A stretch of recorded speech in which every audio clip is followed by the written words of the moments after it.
फिलहाल आगे बढ़ते हैं और नज़र है अब आने वाले क्वार्टर के नतीजों पे।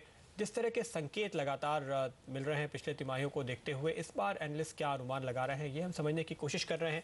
हमने फॉरेक्स से होने वाले लॉसेस पर पहले चर्चा की थी और आज हमारी नज़र है ब्याज पे होने वाले खर्च पे, क्योंकि क्रिसिल ने एक रिपोर्ट जारी की है जिसके मुताबिक ब्याज पे होने वाला खर्च लगातार बढ़ रहा है। इनफैक्ट अगर आप सितंबर के क्वार्टर के नतीजों को देखें और एक साल पहले के आंकड़ों के साथ उनकी तुलना करें तो ये दिखाई देता है कि पिछले साल नहीं, पिछले 5 सालों में सबसे ज़्यादा ब्याज का बोझ देखने को मिला है। और इंटरेस्ट कवरेज रेशियो जो अंदाज़ा लगाया जाता है कि ऑपरेटिंग प्रॉफिट आने के बाद अब जब आप ब्याज के पैसे चुका रहे हैं उस समय ब्याज पे होने वाला खर्च और उस इंटरेस्ट कवरेज और ऑपरेटिंग प्रॉफिट के बीच का जो रेशियो है उसको इंटरेस्ट कवरेज रेशियो कहते हैं, वो आधा हो गया है। यानी मुनाफे का बड़ा हिस्सा ब्याज चुकाने में जा रहा है। क्रिसिल रिसर्च के डायरेक्टर तरुण भाटिया हमारे साथ इस वक्त शामिल हो रहे हैं, उनसे ही जानते हैं कि ये फाइंडिंग्स और क्या बता रही हैं। तरुण, स्वागत है आपका। ये जो आपने रिपोर्ट जारी की है और आप कह रहे हैं कि ऑपरेटिंग प्रॉफिट का बड़ा हिस्सा अब ब्याज चुकाने में चला जा रहा है, इसकी क्या वजह है? क्या कंपनियों ने बेतहाशा कर्ज ले लिए हैं पिछले तिमाहियों के दौरान अपने एक्सपेंशन को पूरा करने के लिए और इस वजह से ये खर्च काफ़ी बढ़ गया है, या फिर केवल ब्याज दरें लगातार बढ़ने का ये असर है? नमस्ते। इसके 2-3 कारण हैं जो हमने स्टडी की है। उसमें ये पता चलता है कि पिछले 5 सालों में ये जो इंटरेस्ट कवरेज है ये सबसे कम हो गया है।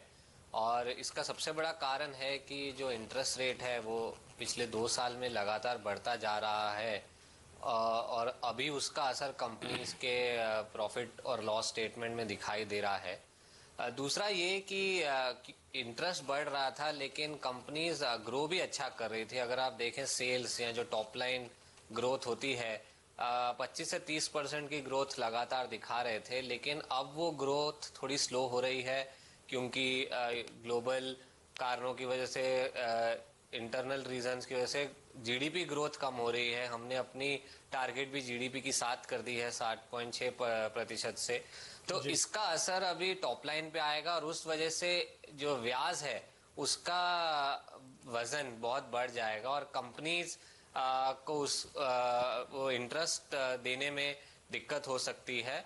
और ये हमने देखा है कि टॉप 500 कंपनीज जो हमने स्टडी की हैं उसमें काफ़ी कंपनीज का इंटरेस्ट बढ़ चुका है और अगले 1-2 क्वार्टर में ये बढ़ने ही वाला है। जी भाटिया साहब, जैसा कि इंटरेस्ट कवरेज रेशियो लगभग 8 के आसपास होता था जो घटकर 5 रह गया, यानी कि पहले जितना कुछ ब्याज देना पड़ता था उसका 8 गुना ऑपरेटिंग मुनाफा कंपनियों को होता था, वो अब 5 गुना ही हो रहा है।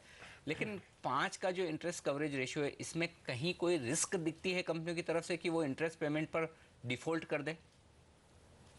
देखिए, जो 5 का रेशियो है ये वैसे बहुत कम नहीं है, लेकिन जैसे कि आपने कहा 8 का एवरेज होता है, वहां से 5 आना थोड़ा एक रिस्क है। दूसरा, पिछले सितंबर में ये रेशियो 7.8 था, तो 8 से 5 होना एक साल में ये दिखाई देता है कि इसका असर कंपनीज पे पड़ेगा। दूसरा, हमने एक और एनालिसिस की है जिसमें इन 420 में से करीबन 120 कंपनी हैं जिनका ये रेशियो सिर्फ 2 टाइम है, जिसका मतलब है कि अगर 1 या 2 बुरे क्वार्टर हुए तो इंटरेस्ट सर्विस करने में उनको दिक्कत हो सकती है।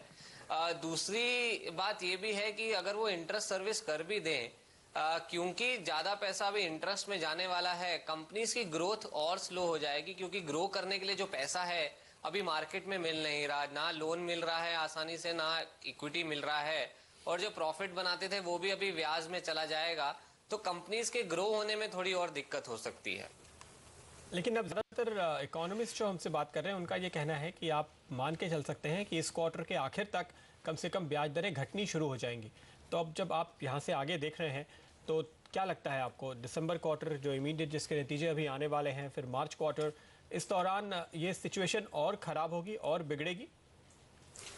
हमारे हिसाब से दिसंबर क्वार्टर में तो इसका असर और गहरा होगा क्योंकि टॉप लाइन ग्रोथ थोड़ी धीमी होगी और प्रॉफिट पे भी असर पड़ेगा। दूसरा, जो ऑपरेटिंग प्रॉफिट है वो भी पिछले 3-4 क्वार्टर में कम होता गया है क्योंकि आपका फॉरेक्स डिप्रिसिएशन है, आपका रॉ मटेरियल कॉस्ट बढ़ा है, तो अगले 1 से 2 क्वार्टर में इसका असर होगा। अगर आरबीआई रेट गिराना शुरू करती है तो भी रेट गिरेंगे, 1-2 रेट कम से इसका असर पूरा कम नहीं हो जाएगा और कम से कम 2 या 3 क्वार्टर लगेंगे जब इसका पूरा असर कंपनीज की बैलेंस शीट में दिखाई देगा। लेकिन भाटिया साहब ये बताएं कि कौन से ऐसे सेक्टर्स आपको दिख रहे हैं जिनके आपने रिसर्च की उनमें से जहां पर डिफ़ॉल्ट होने के खतरे ज़्यादा नज़र आते हैं और जहां पर आप कह रहे हैं कि सिर्फ ये जो इंटरेस्ट कवरेज रेशियो है 2 के आसपास ही है? देखिए, सेक्टर जहाँ पे तकलीफ थोड़ी ज़्यादा है ये सेक्टर्स हैं इंफ्रास्ट्रक्चर वाले सेक्टर, क्योंकि ऑर्डर बुक ज़्यादा बढ़ नहीं रही है, एग्जीक्यूशन काफ़ी धीमा हो रहा है, तो कैश फ्लो में प्रॉब्लम आ रही है। दूसरा जो मेटल्स का सेक्टर है उसमें भी जो भी रीजंस चल रहे हैं पिछले 6-8 महीने से माइनिंग वगैरह की वजह से उधर कैश फ्लो की दिक्कत आ रही है। और तीसरा रियल एस्टेट। तो ये जो 3 सेक्टर हैं इनमें हम देख रहे हैं कि थोड़ी तकलीफ ज़्यादा है और मार्केट भी आप देखेंगे तो मार्केट ने भी इन सेक्टर्स को थोड़ा ज़्यादा पीटा है, क्योंकि जो पिछले साल भारत ने नेगेटिव 20-25% रिटर्न दिए थे, पर इन सेक्टर्स का रिटर्न कम से करीबन 40% नेगेटिव था। तो इन सेक्टर्स में थोड़ी तकलीफ ज़्यादा है और क्योंकि पॉलिसी एक्शन भी नहीं हो रहे हैं तो हमें लग रहा है अगले 2-3 क्वार्टर इन सेक्टर्स के लिए काफ़ी क्रिटिकल साबित हो सकते हैं और इन्वेस्टर को इन सेक्टर्स को गहराई से देखना चाहिए। चूँकि आपने CNX 500 के अंदर ये पूरी स्टडी की है, इन टॉप 500 कंपनीज में भी क्या आपको लगता है कि कुछ कंपनीज के लिए हालात काफ़ी बुरे होने वाले हैं जो इस तरह के क्राइसिस से गुजर रही हैं, कि यहाँ पर कंपनीज को बंद होने का खतरा हो या फिर कोई बड़ी रिस्ट्रक्चरिंग देखने को मिले या फिर शेयर होल्डर्स के पैसे पूरी तरह डूब जाएं? देखिए, ज़्यादा बड़ा खतरा मुझे ग्रोथ में लग रहा है। अभी भी ऐसा नहीं लग रहा कि इन बड़ी कंपनीज में डिफ़ॉल्ट का रिस्क बहुत ज़्यादा है। ये कंपनीज वैसे स्ट्रांग हैं लेकिन इनके पास आगे की ग्रो करने के लिए इनकी क्षमता थोड़ी कम हो गई है। तो मुझे लगता है उस हिसाब से डिफ़ॉल्ट के चांसेस थोड़े कम हैं इन कंपनीज में। लेकिन हाँ, शेयर होल्डर जो इक्विटी मार्केट में इन्वेस्ट करता है उनको थोड़ा देखना पड़ेगा। मेरे हिसाब से जिन कंपनी की बोरोइंग्स बहुत ज़्यादा हैं, जैसे गियरिंग बोलते हैं, और अगर इंटरेस्ट सर्विस का पे करने की क्षमता कम है, उन कंपनी से थोड़ा दूर रहना इस टाइम पे अच्छा होगा। सेक्टर्स जैसे कि फार्मास्यूटिकल, कंज्यूमर गुड, IT, ये सेक्टर्स में बोरोइंग का खतरा कम होता है। ये जनरली सर्विस इंडस्ट्रीज है, तो यहाँ पे ये खतरे कम है और इनकी परफॉर्मेंस अच्छी रही है। तो मेरे हिसाब से इन्वेस्टर्स को जिनकी रिस्क टेकिंग एबिलिटी कम है, उनको जो कंपनीज ज़्यादा बोरो करती हैं उनसे इस समय थोड़ा दूर रहना चाहिए।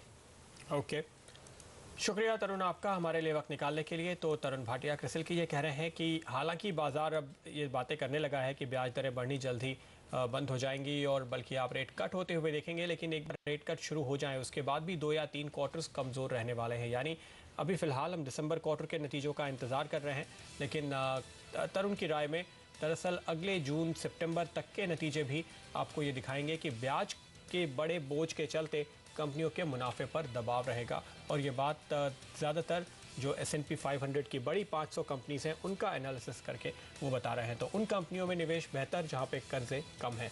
लेंगे एक ब्रेक, आगे बात होगी कमोडिटी की। सोने और चांदी में क्या होनी चाहिए रणनीति बताएंगे आपको।